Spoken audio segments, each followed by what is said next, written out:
नमस्कार दोस्तों, कल्पना कीजिए कि सूरज यानी हमारे सौर मंडल का केंद्र जो 15 मिलियन डिग्री सेल्सियस का तापमान रखता है, वहां तक कोई यान पहुंचे और हमें वहां से डाटा भेजे। ये किसी साइंस फिक्शन मूवी का सीन नहीं है, बल्कि ये हकीकत है और ये कमाल किया है हमारे भारत के इसरो ने। जी हां, आज हम बात करने वाले हैं सूर्यन यानी आदित्य। L1 मिशन क्या है, ये मिशन कैसे काम करता है और इससे भारत को क्या फायदा होगा। वीडियो को अंत तक जरूर देखिए, क्योंकि हम अंत में बताएंगे कि आखिर क्यों ये मिशन भविष्य में क्लाइमेट चेंज और सैटेलाइट टेक्नोलॉजी को भी बदल सकता है। तो सबसे पहले जानते हैं आदित्य L1 नाम क्यों रखा गया। आदित्य का मतलब है सूर्य और L1 का मतलब है लैग्रेंज पॉइंट 1। ये स्पेस में एक खास पॉइंट होता है जहां ग्रेविटी का बैलेंस इस तरह होता है कि कोई ऑब्जेक्ट बिना ज्यादा ईंधन खर्च किए स्थिर रह सकता है। अब सवाल ये उठता है, ये मिशन क्या करेगा। आदित्य L1 सूर्य की सीधी सतह पर नहीं जाएगा, क्योंकि भाई इतना गर्म तापमान इंस्ट्रूमेंट्स को तो तवा बना देगा। ये यान सूरज से करीब 15 लाख किलोमीटर दूर L1 पॉइंट पर स्थित रहेगा और वहीं से सूरज का ऑब्जर्वेशन करेगा। अब आप सोच रहे होंगे, इतना पैसा खर्च करके यान भेजा है, ये आखिर करेगा क्या। तो सुनिए, इस यान में लगे हुए हैं 7 साइंटिफिक इंस्ट्रूमेंट्स, जिनसे हम सूरज की कोरोना क्रोमोस्फीयर, सोलर विंड्स और मैग्नेटिक फील्ड्स का अध्ययन कर पाएंगे। अब यह कोरोना वो नहीं है जो 2020 में आया था। सूर्य की कोरोना उसका बाहरी वातावरण होता है, और अजीब बात यह है कि यह सतह से लाखों गुना ज्यादा गर्म होता है। यह अब तक एक मिस्ट्री है। सोलर कोरोना इतना गर्म क्यों है? आदित्य L1 इस रहस्य से पर्दा उठाने में मदद करेगा। इस मिशन को 2 सितंबर 2023 को श्रीहरिकोटा से लॉन्च किया गया था। PSLV रॉकेट के जरिए अब सीधे सूरज की ओर जाना नामुमकिन है, क्योंकि स्पेस में हर चीज एक ऑन ऑर्बिट में घूमती है। इसलिए आदित्य L1 पहले पृथ्वी के चारों ओर चक्कर लगाता रहा, फिर धीरे धीरे अपनी स्पीड और पोजीशन एडजस्ट करके L1 पॉइंट तक पहुंचा। ये पूरा प्रोसेस लगभग 4 महीने लंबा था और जनवरी 2025 में ये अपने फाइनल डेस्टिनेशन पर पहुंचा। अब आप सोच रहे होंगे, हमें इससे फायदा क्या होगा। तो भाई बहुत कुछ फायदा है। सूरज से कभी कभी बहुत ही तेज सोलर विंड्स और पार्टिकल्स निकलते हैं, जिन्हें सोलर स्टॉर्म्स कहते हैं। ये अगर धरती पर पहुंच जाए तो सैटेलाइट्स फेल हो सकते हैं, GPS, मोबाइल नेटवर्क और पावर ग्रिड्स बंद हो सकते हैं। 1989 में कनाडा का पूरा पावर ग्रिड ठप हो गया था एक सोलर स्टॉर्म की वजह से। आदित्य L1 इन सोलर एक्टिविटी को पहले से मॉनिटर करेगा, जिससे हम अलर्ट रह सकें। जैसे हम धरती पर मौसम का पूर्वानुमान लगाते हैं, वैसे ही स्पेस वेदर का भी महत्व है। इस मिशन से हमें स्पेस वेदर फॉरकास्टिंग में मदद मिलेगी। सूर्य पर स्टडी करने वाले गिने चुने देश हैं अमेरिका का पार्कर सोलर प्रोब, यूरोप का सोलर ऑन ऑर्बिटर और अब भारत का आदित्य L1। इससे भारत की छवि एक साइंटिफिक सुपर पावर के रूप में और मजबूत होगी। अब तक जो डाटा और स्टेटस रिपोर्ट्स आई हैं, उनके अनुसार यान बिल्कुल सही दिशा में काम कर रहा है। आज से 10 साल पहले कोई सोच भी नहीं सकता था कि भारत, जो कभी साइंस के मामलों में पीछे माना जाता था, अब चांद पर सॉफ्ट लैंडिंग कर चुका है, सूरज तक यान भेज चुका है और आने वाले समय में गगनयान मिशन से इंसानों को स्पेस में भेजने वाला है।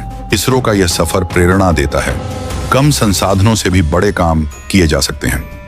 आदित्य L1 सिर्फ एक मिशन नहीं है, ये एक मैसेज है कि भारत अब सिर्फ उपभोक्ता नहीं, बल्कि वैज्ञानिक क्रांति का निर्माता बन चुका है। अगर आप एक स्टूडेंट हैं, तो यह मिसाल है कि विज्ञान और टेक्नोलॉजी में करियर कितना रोमांचक हो सकता है। और अगर आप सामान्य नागरिक हैं, तो यह गर्व करने का पल है, क्योंकि इसरो जैसा संस्थान हमें दुनिया के सबसे विकसित देशों के बराबर खड़ा कर रहा है। रात के ठीक 12 बजे, जब आप और हम गहरी नींद में थे, भारत ने अंतरिक्ष में इतिहास रच दिया। इसरो ने चुपचाप बिना किसी बड़ी अनाउंसमेंट के आदित्य L1 सैटेलाइट का इंजन चालू कर दिया, और वह भी एकदम सटीक टाइम पर। क्या था इस मिडनाइट मूव का मकसद, क्यों इतनी रात को, और आखिर आदित्य L1 कर क्या रहा है। सूरज के पास आज की वीडियो में हम जानेंगे इस मिशन की डिटेल्स, इसके पीछे की साइंस और इसरो की mind blowing strategy. Aditya L1 Bharat का पहला सूर्य अन्वेषण मिशन है।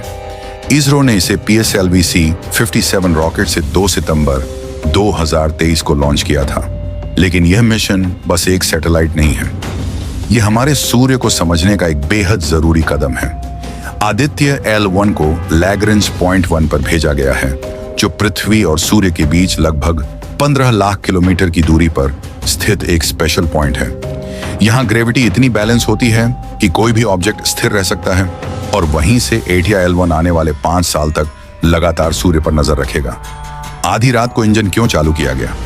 अब आते हैं सबसे रोचक सवाल पर। रात 12 बजे ही क्यों दरअसल अंतरिक्ष में किसी भी ऑब्जेक्ट को उसकी सही ऑन ऑर्बिट में लाने के लिए ट्रेजेक्टरी करेक्शन मैनुअल किए जाते हैं। ये तभी किए जा सकते हैं जब सैटेलाइट सूर्य और पृथ्वी की पोजीशन एकदम सटीक हो। इस बार टाइम आया था रात 12 बजे का और इसरो ने बिना देरी किए उस परफेक्ट विंडो में इंजन फायर कर दिया। ये एक सर्जिकल स्ट्राइक की तरह थी, बिना शोर शराबे के पर एकदम सटीक। अब सवाल उठता है, ये सैटेलाइट क्या क्या करेगा? आदित्य L1 में कुल 7 साइंटिफिक इंस्ट्रूमेंट्स हैं, जिनमें से कुछ हैं। आखिर इन सभी का मकसद क्या है? Solar flares, coronal mass injection और स्पेस वेदर को समझना, क्योंकि जब सूरज गड़बड़ करता है तो उसके असर से हमारे जीपीएस सैटेलाइट्स यहां तक कि पावर ग्रिड भी फेल हो सकते हैं। आदित्य L1 एक तरह का अलार्म सिस्टम बनेगा जो हमें पहले से सतर्क कर सकेगा। आप सोचिए, पहले चंद्रयान 3, फिर आदित्य L1 और अब गगनयान की तैयारी। इसरो सिर्फ मिशन नहीं कर रहा, वह भारत को स्पेस सुपर पावर बना रहा है। और सबसे खास बात, इतने हाईटेक मिशन भी इसरो बहुत ही कम बजट में कर रहा है। आदित्य L1 का बजट सिर्फ 400 करोड़ था, Hollywood film Avenger end game से भी कम। आदित्य L1 सूरज की 24 घंटे निगरानी करेगा। उसके 7 पेलोड्स यानी उपकरण सूरज के बाहरी वातावरण, क्रोमोस्फीयर, कोरोना और मैग्नेटिक फील्ड्स की स्टडी कर रहे हैं। सीधे शब्दों में कहें तो इसरो अब सूरज की लाइव CCTV चला रहा है।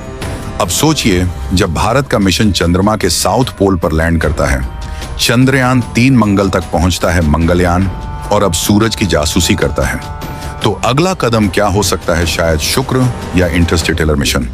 एक बात तो तय है, इसरो अब सिर्फ स्पेस एजेंसी नहीं, एक नेशनल प्राइड बन चुका है। दोस्तों, आज हम सिर्फ एक सैटेलाइट नहीं उड़ा रहे, हम उम्मीद उड़ा रहे हैं आदित्य L1। हमें यह सिखाता है कि जब इरादे मजबूत हो तो सूरज भी झुक जाता है। जब आप अगली बार सूरज को देखें तो याद रखें, वहां हमारी एक आंख लगी हुई है और वह आंख भारतीय है। अगर आपको यह वीडियो पसंद आया हो तो लाइक कीजिए, सब्सक्राइब कीजिए और शेयर करना मत भूलिए, क्योंकि ज्ञान जितना बांटोगे उतना ही बढ़ेगा हम।